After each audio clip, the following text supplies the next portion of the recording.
resource scarcity and game design homogenization in modern gachas. All right, let's get to it. Does anyone else feel that modern gachas time-gate character progression more strongly?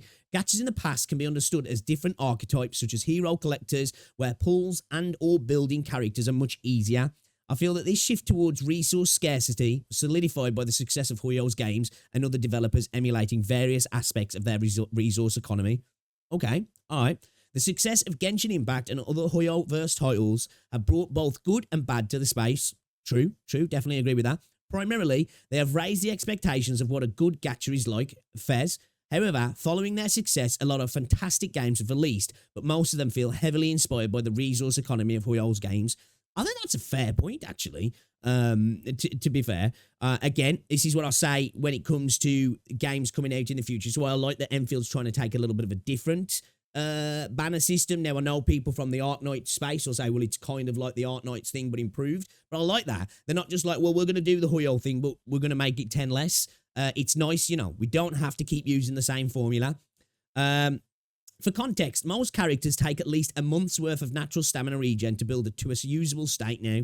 My biggest gripe is the arbitrary gear threadmill on top of the upgrade resource grind, which feels terrible to participate in, since most of these games are essentially single-player PvE experiences. I can't exactly carry someone else with my farmed gear, nor is there any comparative e.g. PvP experience, which would make gear acquisition feel more rewarding. This makes a resource grind feel like an arbitrary decision to maximize player engagement and retention rather than a rewarding feedback loop. But that's exactly what it is at the end of the day, isn't it? You know, it is. Like when I talk about let's just say Wuthering Waves, for example, and I talk about the negatives in regards to the echo farming, you know, how at the minute, just even getting main stats is a problem. And then the substat system and the way it's all designed. And, you know, people, well, it's all about retention. It's all about engagement. And it's just like having a system in a game that's specifically designed to keep you doing something in the game just for that fact, for the company's benefit, which I get it. I understand why they do it, but not for the player's benefit. I think we can all agree that's not a great system for the player, is it? Right? You know, you can argue that, well, you got to look at things as a whole. I understand that, you know. I get it. There's lots of systems in gacha games that are not great, that could be better, but are always going to be there to some degree, aren't they? Because they're designed in a way to keep you on the hook enough to want to spend, right? The games have been doing this for years before gacha games. You know, engagement farming in games has been a thing that's been around for quite a while now. They're designed to want to keep you doing a particular thing in the hope, especially with live service games, that you'll end up spending more money on them.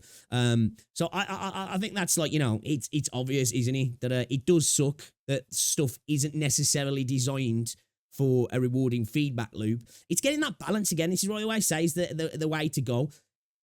Maximize engagement, of course, because you need to make money, but you got to balance it out with a rewarding feedback loop, haven't you? As an MMO player and a gacha player, I'm not adverse to grinding if the outcomes feel meaningful. In fact, I think Grand Blue Fantasy, one of the most notorious grindy gachas, has a really rewarding gear grid progression system because of how it unlocks new content incrementally. For the most part, new players will have to go through a similar path of gear progression, though they have streamlined the early raid tiers recently. This is not a post about games being copies of one another, but more of the normalization of extreme resource scarcity for player retention. Lots of games feel like they have the same progression now. Farm up the new SSR, you pull, and then log in endlessly to get incrementally better gear for them. Anyone else hoping for more variety in the character building resource management in the space again? Again, not to glaze, but Arknight's Enfield is going a different way. Now, when it comes to your gear in Arknight's Enfield, you ain't got to worry about your stats. You ain't got to worry about RNG. It's the same shit. Where the RNG comes in a little bit more in Enfield is the essences that slot into your weapons. The, you know, trying to get the 3 good stats are going to be where the RNG comes into that game, but it's one slot in a weapon.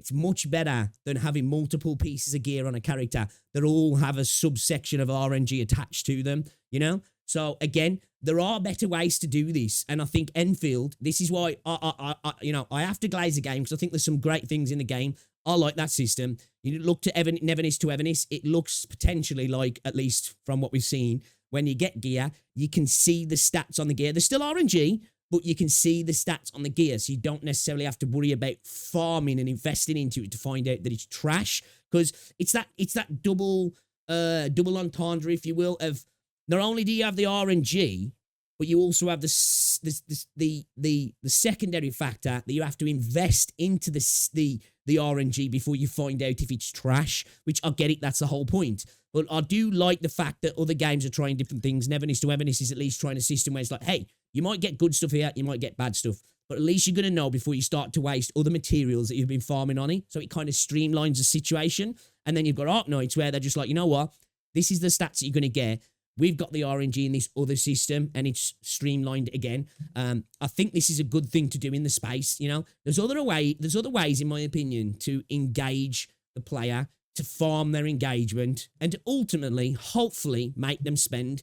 RNG, although does create engagement to a degree, because you're always like, well, I've got to go again because I need that part. I think ultimately it tends to turn off quite a lot of people as well, and I think there is better ways to go about it. Now, I haven't got all the answers for that, but for example, those two systems there for me are pretty good systems. Potentially having the ability to use another material to re-roll stats or a stat selector, that can be a thing that can alleviate those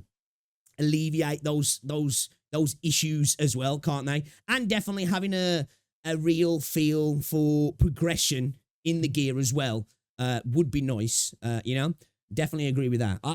You know what? This is a pretty base take if you actually ask me. It doesn't look like most people agree with this, though, because it's got 73 upvotes and 142 comments. TLDR, sorry. Characters take too long to build nowadays, and the outcome doesn't feel rewarding in PvE. Lots of new games adopting similar upgrade gear progression would prefer if some games adopted less grindy build path again, rather than the substat RNG, scarce skill, enhanced mats, etc. Again, I think I agree with this to some degree, because at the moment, obviously, RNG is a factor. You always get the person that comes in and go, well, my gear's all great. Good for you. Good for you. Like, you might get great pulls. You might always win your 50-50. And I get it. This is a space we're in. But, you know, at the moment, for me, now, of course, I don't necessarily min-max, but I like to try and get 80% of where I could get, right? So at the moment, I've been trying to get some good echoes for Carlotta. Ain't happening. Just getting main stats at the moment is a major problem in Rinasita for me. Then when you do actually find those main stats, substats are fucking shite. That's not fun for me personally. As somebody who's not exactly the biggest fan of being a mint picker, it's not a fun experience for me. And I've posted about this a few times, and I've got the comments from people, well, this is how the game engages us. This is what it's all about. This is the true end game. All right, fair enough. I don't think it's a good system, though, and I don't think it's a good end game. And personally, for me, it doesn't really engage me. I kind of switch off and go into autopilot, and I'm doing a chore. I'm not enjoying the game, and I'm doing a chore. And I think when we defend those systems, we're removing fun from a game for the defense of, well, this is just the way it is kind of attitude. I don't think that's the way it has to be. It doesn't have to be like that. Again, if Neverness to Everness does go down the route that we talk about, there's an element there. You know, if Arknights carries on with what they're doing, there's an element there. I'm not saying remove RNG entirely out of these games, because I don't think that's the right thing to do personally. There is some fun element to RNG when it comes to grinding. You know, whether it's in an MMO, whether you get that good weapon drop, you know, or you get the trash, there is that, like, fun. But when it becomes a layer of RNG with another layer of RNG strapped on top, and then another layer of RNG strapped on top of that, and it's like, oh my God, bro, fuck, man. You know, you finally got the one thing that you wanted after fucking not getting it for ages, and then you have to jump through 3 more hoops to get fucked. You know, and I don't think that's fun, you know? At least buy me a drink first, you know? Just loosen me up a little bit. So again, I think we reacted to a video the other day talking about the ecosystem. This is where, like, you know, when I saw Saint reacting to the Ryuku Sensei vid, and he was just going on about, you know, min-maxing your substat rolling. Okay, I do that. It's not a fun system, though. It's an inherently bad system that's not good for the game, in my opinion. The ecosystem's a great system. It's a cool way to do gear, but the way it is at the moment, it's just not great, you know? Having to jump through multiple hoops just to find out the gear that you've got is trash, and then have multiple stages of having to farm different things to then just get to a point of having multiple steps of RNG. It's not a fun system, not a fun system at all. And I think it could be ultimately much, much better. And hopefully, if Arknight's Enfield does well and they show that gear doesn't have to be all about RNG, you can have part of the gear that's RNG, but the majority of the gear you're going to be wearing is going to have standard stats. It's all about the essence, where it's almost like finding that really good gem in a standard RPG and then slotting it into your weapon and you're good to go. There's still going to be RNG there, but it's not going to be, oh, I've got to go RNG find this gear and then farm this other gear to then go through another 5 steps of RNG just to get shafted. Not only RNG in the stat I get, but the RNG in the amount the stat I get. I don't like that personally. So if that gets reduced down to one item that I just find this particular thing, stats are not great, whatever, I'll keep going, right? Stats are all right on that one. Let's look for the God one. I think that's a much better system personally. And again, being able to see substats as well is lovely. Again, I don't need the RNG to be gone, but we could definitely see some streamlining in this system, in my opinion. And it's not just Wuthering Waves. I was just using Wuthering Waves as an example, not hating on the game. The stamina required is relative to how fast the dish out the new characters. Again, this is a thing. I'm definitely getting to a point, again, with Carlotta, where, you know, new character. Well, Richia's already out. I still haven't built fucking Carlotta. I'm not pulled for Richia, but I could have farmed more, but I just got to the point where I was getting bored of farming. I'm not bothered about farming for a couple of extra % on an item that doesn't give me tangible differences in regards to how the game feels. It gives me stat differences, but it doesn't feel like I'm getting an improvement. That, for me, it's not fun at all. I kind of agree. Genshin popularized a new system that, like you said, it has its cons, but I would argue that it's designed that way because Genshin only releases on average 1 new character every 6 weeks. For other games that release much faster, that kind of system would never work. I don't know. I don't agree with that. Again, I don't agree with that. I understand what people are saying. Given more time between character drops, it does definitely alleviate the time constraint, but I just don't want to spend all my time just trying to get a few extra % on an item. I want to be able to, like, make it much more efficient, streamline it, and make it fun. At the end of the day, video games are about having fun, aren't they? They're about having fun, and these sort of things I don't feel like fun. For you, they might do. For me, not so much. For me, it's the RNG. I'd rather have the RNG but % amount of the substat selectable. Yeah, like that. If I get the same substats, then, or you say, they're either selectable or you have a set of substats that are on this weapon, this item, right? They're always the same, or there's so many that there can be. There's 3 different categories, whatever, but it's the percentages, or we remove the percentages and it's just about the actual substats you get. It's like, say it's that, right, main stat. Now it's like, let's get the substats. Then it's like, oh shit, I actually got the substats I wanted, but they're all as low as it gets. And then you have to use 2 sets of currency as well to then do that. It's like, man, this becomes a real expensive thing just to find out I've got shit gear, and I don't like it. And I think Wuthering Waves could definitely improve on it. I think it's a system that people have been crying out for it to improve for a while, and it's one that's kind of falling on deaf ears from Kuro, if I'm honest. Hopefully, it does improve. I know they're talking about bringing over substats onto Nightmare Echoes, but that still doesn't fix the situation. And this just gets worse as new Echo sets come out over and over again. You get into this thing of like, oh shit, I've got a whole nother set to farm now. And I don't think it feels great. It doesn't feel great personally. But yeah, I think this was a good post, and I agree with a lot of what this person's saying here, if I'm honest. I do agree with you. Again, I made a video earlier talking about how we need to thank Genshin Impact for what it's done for the space.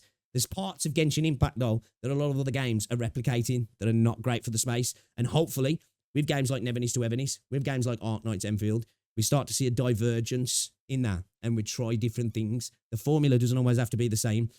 We can try different stuff, and I think we will get better games for it. Yeah, I like that post, actually. I like that post. Let me know what you think. What do you think, guys? What do you think? I've been bitching about Echo tuning RNG for the last 3 patches, and they seem to be focusing on other things. The 2 things I complain about are the flat substats and the rotten pieces of crap pin event. Where they could improve is make the substats selectable, and the RNG comes in with the percentage you get. Yeah, agree. Agree. I think, because as we say, right, you got pity in Echoes. You can only, obviously, overworld, especially like 3 stars, you've only got so much you can farm. And then you've got the RNG on the main stat. You finally get the main stats you need. Then, as you say, you've got the RNG on what you get.